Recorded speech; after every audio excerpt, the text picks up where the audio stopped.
Assalamualaikum warahmatullahi wabarakatuh. Pertama-tama saya akan memperkenalkan diri. Nama saya Diovani Denirawan Rustiana, NIM 2017 1017 0311 343.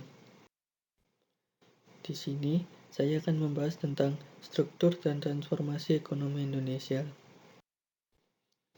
Pertama, perubahan struktur ekonomi. Menurut Kuznets dalam Jingan, perubahan struktur ekonomi atau disebut juga transformasi struktural sebagai suatu rangkaian perubahan yang saling berkaitan satu sama lain dalam komposisi dari pemerintahan agregat, perdagangan luar negeri atau ekspor dan impor, penawaran agregat atau produksi dan penggunaan faktor-faktor produksi seperti penggunaan tenaga kerja dan modal yang disebabkan dengan adanya proses pembangunan dan pertumbuhan ekonomi yang berkelanjutan. Selanjutnya, tinjauan struktur perekonomian Indonesia. Di sini ada 4 tinjauan. Yang pertama, makrostruktural, yaitu perekonomiannya berstruktur agraris, industrial atau niaga. Yang kedua, keuangan atau spasial, perekonomiannya berstruktur tradisional dan modern. Ketiga, penyelenggaraan kenegaraan, perekonomiannya berstruktur etatis, egaliter atau borjuis. Keempat, birokrasi, perekonomiannya berstruktur sentralistis dan desentralitis.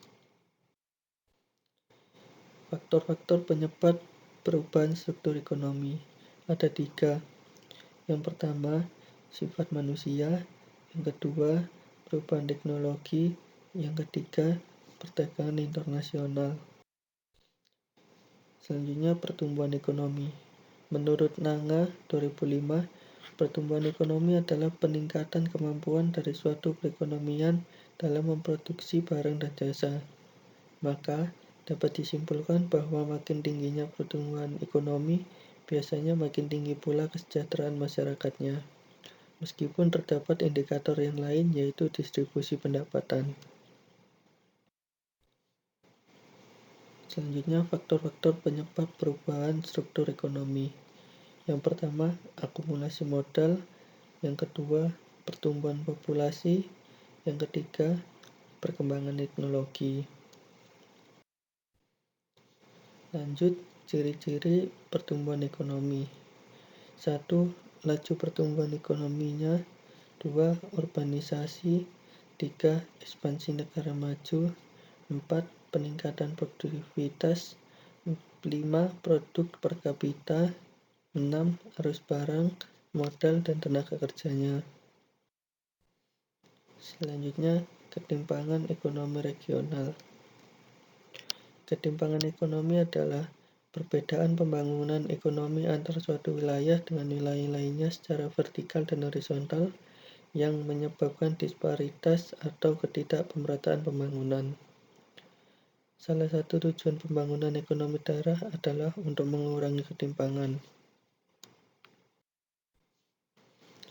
Ciri-ciri pertumbuhan ekonomi di sini ada 2. Otonomi daerah.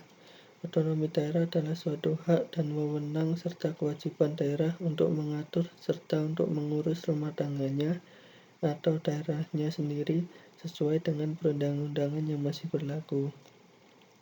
Yang kedua ada distribusi pendapatan. Distribusi pendapatan memiliki pengertian penyebaran pendapatan pada suatu wilayah geografis. Distribusi ini juga bisa memiliki makna penyaluran pendapatan melalui penyelesaian pengadaan barang, jasa, dan bidang niaga. Selanjutnya, cara mengatasi kemiskinan. 1. Update data penduduk. 2. Integrasi penyaluran dana bansos agar dana bantuannya bisa terarah. 3. Memberi bantuan subsidi. 4. Insentif di bidang pertanian, peternakan, dan perikanan agar sumber daya alamnya dan manusia bisa semakin maju. 5. Pengelolaan APBN secara cermat dan merata. Terima kasih. Sekian yang bisa saya sampaikan. Assalamualaikum warahmatullahi wabarakatuh.